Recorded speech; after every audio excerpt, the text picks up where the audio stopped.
आज हम आपको दर्शन कराएंगे भगवान महादेव के टपकेश्वर महादेव मंदिर देहरादून में। आज हम आपको एक ऐसे सफर पर लेकर चल रहे हैं जो भगवान महादेव का, भगवान शंकर का सिद्ध पीठ है। इस मंदिर में द्रोणाचार्य ने तप कर भगवान शंकर को प्रसन्न किया था और अपने पुत्र अश्वत्थामा के लिए यहीं पर रुकने का आग्रह किया था। इस मंदिर की खास बात जो बताई जाती है कि इस मंदिर में भगवान भोलेनाथ के आशीर्वाद से उनकी शिवलिंग पर दूध टपकता था। क्या सच है? आज हम पहुंचकर देखेंगे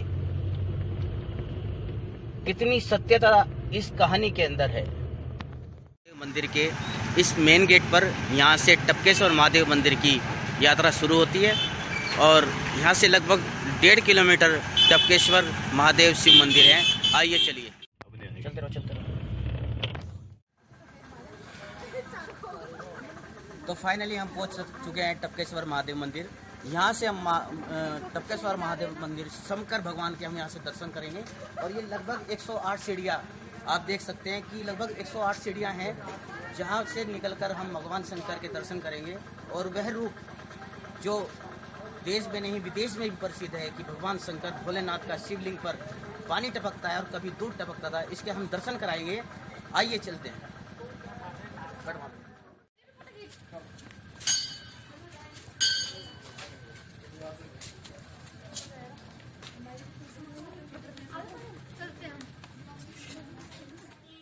यहाँ से भगवान भोलेनाथ के भव्य दर्शन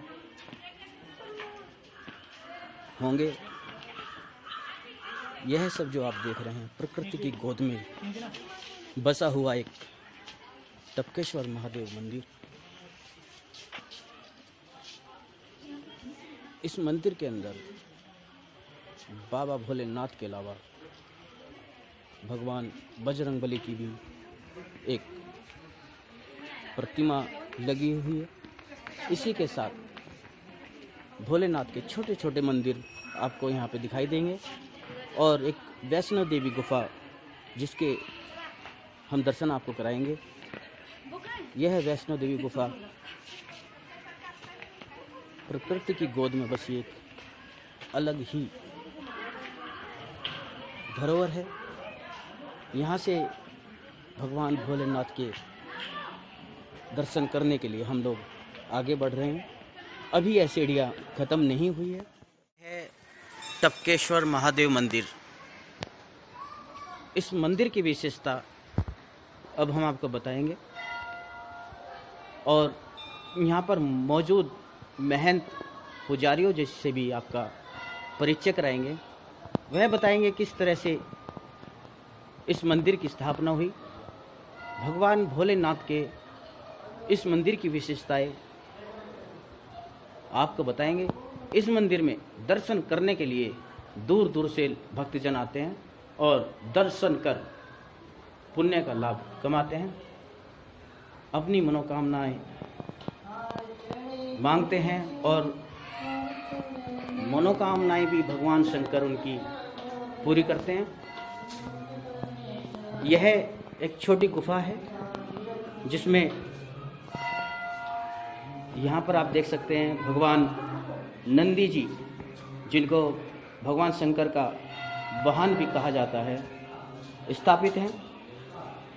क्योंकि कहा जाता है कि भगवान शंकर से पहले नंदी के दर्शन करने भी आवश्यक हैं।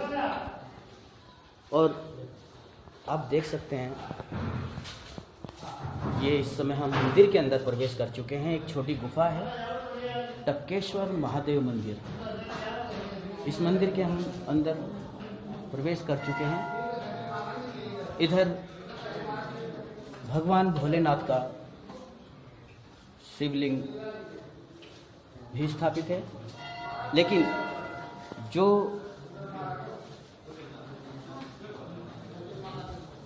जिस मंदिर को देखने के लिए हम यहाँ तक पहुँचे हैं, इस मंदिर की खासियत और मैं आपको बता रहा हूँ कि आप इसमें सीधे खड़े होकर चलना संभव नहीं है, इसलिए यहाँ पर थोड़ा झुककर चला जाता है।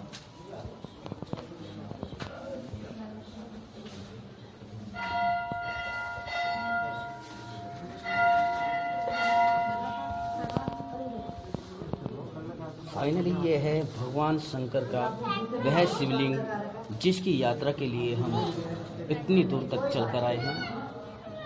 भगवान शंकर सभी भक्तों की मनोकामनाएं पूर्ण करते हैं और मैं आपको दिखाना चाहता हूं कि किस तरह से यह मंदिर विख्यात है कि इस मंदिर की आप दिखाता हूं मैं आपको। ये यहाँ से आपको दिख रहा है एक हल्की सी बूंद जो टपकते हुए भगवान शंकर के शिवलिंग पर जाती है। कहा जाता है सदियों पहले यहाँ से इस जो भी मैं आपको उंगली से दिखा रहा हूँ, यहाँ से दूध टपकता था और ये दूध टपकते हुए भगवान शंकर की शिवलिंग पर जाकर टपकता था। ये जो है टपकेश्वर महादेव मंदिर, ये किस रूप में प्रसिद्ध है, क्या इसकी कहानी है, कहाँ तक इसमें भक्तों के लिए जब भक्त आते हैं उनको आशीर्वाद प्राप्त होता है। ये टपकेश्वर महादेव मंदिर ये प्राचीन आदि अनादिकालीन तीर्थस्थल है और ये देवताओं कालीन इस मंदिर का इतिहास है। ये देवभूमि है, जिस दौरान इस देवभूमि पे जागृत अवस्था में देवता लोग आप जैसे हम जैसे रमण भ्रमण किया करते थे, उस दौरान देवता लोग इस गुफा में आके भगवान शिव का ध्यान किया करते थे। जब जब भगवान शिव की देवताओं पर कृपा हुई तब भगवान शिव ने भूमार्ग से प्रकट होकर देवताओं को देवेश्वर के रूप में दर्शन दिए और उनका आने को बार कल्याण किया। देवता लोग उस दौरान ये 7 बहरी नदी धारा, ये नदी के बीच में स्नान संध्या किया करते थे, तो उस दौरान इस नदी का नाम भी देवधारा। देवताओं के बाद इस गुफा में ऋषि लोग आए और ऋषियों ने यहाँ आके भगवान शिव की तपस्या की, क्योंकि ऋषियों की तपोभूमि है उत्तराखंड। तो उनकी तपस्या से प्रसन्न होकर भगवान शिव ने ऋषियों को भी तपेश्वर के रूप में दर्शन दिए और उनका भी अनेकों बार कल्याण किए। उसी दौरान महाभारत की दोनों सेना के कुलगुरु आचार्य द्रोण पूरे हिमालय वर्ष का भ्रमण करते हुए वो भी इस गुफा में आए और उन्होंने भी महाभारत से पहले 12 साल तपस्या की और उनकी तपस्या से प्रसन्न होकर भगवान शिव ने उन्हें भी साक्षात दर्शन दिए और कहा, हे द्रोण, हम तुम्हारी तपस्या से प्रसन्न हैं, जो वरदान मांगना चाहते हो वरदान मांगो। तब द्रोण ने विश्व कल्याण विश्व शांति हेतु भगवान शंकर से धनुर्विद्या का ज्ञान मांगा। कहा जाता है भगवान शंकर रोज मध्य रात्रि को भूमार्ग से प्रकट हुआ करते थे और आचार्य द्रोण को अस्त्र शस्त्र के बारे में रोज एक अध्याय यहाँ पढ़ाया करते थे। ऐसा करते उन्हें संपूर्ण धनुर्विद्या का ज्ञान भगवान शंकर से यहाँ प्राप्त हुआ। बाद में उन्होंने कौरव पांडवों को भी इसी क्षेत्र में अस्त्र शस्त्र से प्रशिक्षित किया। महाराज, जैसे कि बताया जाता है कि टपकेश्वर महादेव मंदिर जो है शिवलिंग पर कभी दूध टपका करता था और आज के समय में जल की धारा टपकती है, इसका क्या इतिहास है? इसका यही है, द्रोण ने कौरव पांडवों को यहाँ प्रशिक्षित किया और द्रोणाचार्य जी के पुत्र अश्वत्थामा उनकी जन्मस्थली और तपस्थली जी। इसी गुफा में द्रोणाचार्य अश्वत्थामा का जन्म हुआ। बाल अवस्था में जब जन्म हुआ उनका, तो उस दौरान उनकी माता कृपि को दूध नहीं था। काफ़ी कष्ट उठाया अश्वत्थामा ने, चावल का पानी पिलाते रहे, बच्चा पीता रहा। आगे चल के बच्चा बड़ा हुआ तो दूध को जान गया। ऋषियों ने उसे दूध का स्वाद चखाया, तब से उसके मन में दूध के प्रति लालसा पैदा हुई।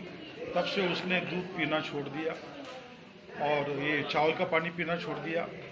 दूध की मांग करने लगे, बड़ा हो चुका है, दूध और पानी को भी जानने लगा है। अब इससे अधिक झूठ बोलना ठीक नहीं होगा। राजा भी बन चुका है, तो मैं इसी बहाने जाता हूँ, राजाभिषेक के उपलक्ष्य में मित्र को बधाई भी दे देता हूँ और एक गाय भी ले आता हूँ।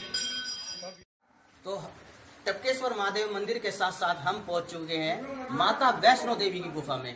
यहाँ से यात्रा शुरू होगी और माता वैष्णो देवी के हम अंदर जाके दर्शन करेंगे और देखेंगे किस तरह से इस गुफा से होकर हम माता वैष्णो देवी तक पहुंचते हैं। आइए।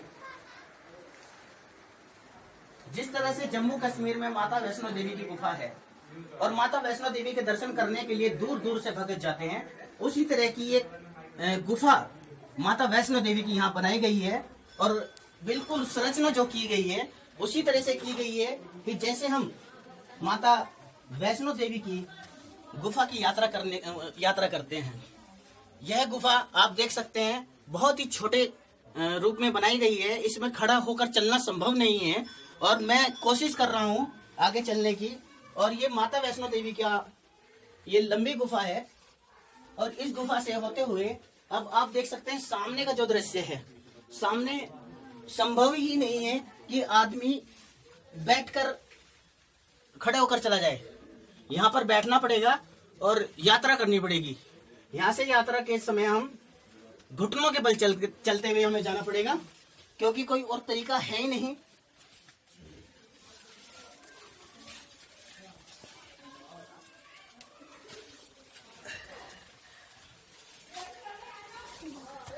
फाइनली हम पहुंच चुके हैं माता वैष्णो देवी के चरणों में, माता वैष्णो देवी के दरबार में।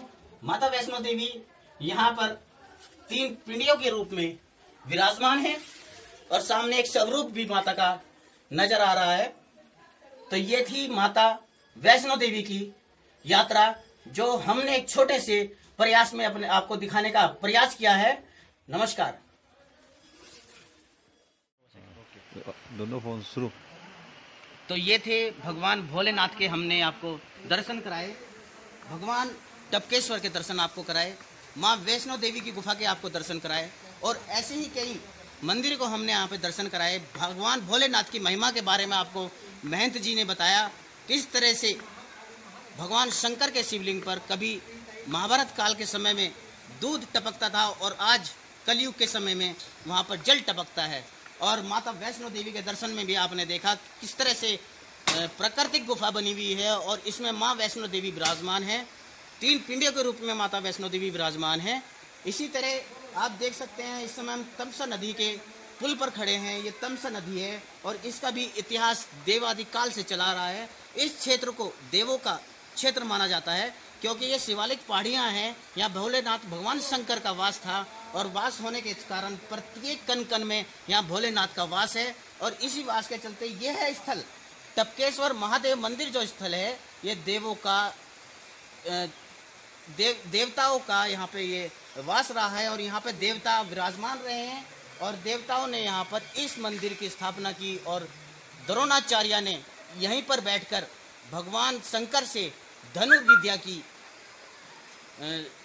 शक्ति मांगी थी कि वह धनुर्विद्या में निपुण हो और यहीं पर बैठकर भगवान अश्वत्थामा जो द्रोणाचार्य के पुत्र हुए हैं, द्रोणाचार्य का जन्म यहीं पर इन्हीं शिवालिक पहाड़ियों में हुआ है। इसी तरह एक नए रूप में हम दोबारा फिर आपसे मुलाकात करेंगे और किसी अन्य ऐसे ही मंदिर की आपको दर्शन कराएंगे, उसकी दिव्यता के बारे में आपको बताएंगे। तब तक के लिए नमस्कार। साथ ही साथ हमारे वीडियो को लाइक कर दीजिए और इस चैनल को सब्सक्राइब करके बेल आइकन को जरूर दबा दीजिए ताकि हमारी आने वाली अगली वीडियो की जानकारी आप तक बहुत